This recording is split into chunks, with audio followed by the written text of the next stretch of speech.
በአፋር ክልል በ400 ሄክታር መሬት ላይ የለማው ምርጥ ዘር ምርታማነትን ለማሳደግ የተያዘውን እቅድ ለማሳካት የሚያግዝ መሆኑ ተገለጸ። የአፋር ክልል ምርጥ ዘር ኢንተርፕራይዝ በ400 ሄክታር መሬት ላይ ያለማውን የስንዴና የጤፍ ምርጥ ዘር እየሰበሰበ ነው። በተለይም የዘር አቅርቦትን የተሟላ ለማድረግ በየአካባቢው ስንዴን ጨምሮ የተለያዩ የግብርና ምርቶችን የማልማት ስራም እየተከናወነ ነው።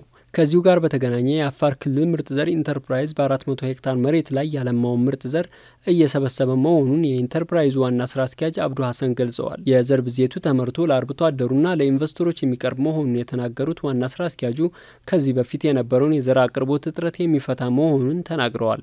የዘር አቅርቦቱ በቀጣይ በስፋት በማልማት ምርታማነትን ለማሳደግ የላቀ ፋይዳ እንደሚኖረው ገልጸው አልሚዎች እድሉን እንዲጠቀሙበትም መክረዋል። የኢንተርፕራይዙ የምርታማነት ማሻሻያና የዘር ማቀነባበሪያ ዳይሬክተር አቶ ሰይድ ሎይታ የተባዙት የስንዴና የጤፍ ዝርያዎች የአካባቢውን የአየር ሁኔታ የተላመደና ምርታማነቱም የተረጋገጠ ነው ብለዋል። የኢንተርፕራይዙ መቋቋም ከዘር አቅርቦትም ባለፈ ከ500 በላይ ለሆኑ ቋሚና ጊዜያዊ ሰራተኞች የስራ እድል የፈጠረ መሆኑን ጠቁመዋል።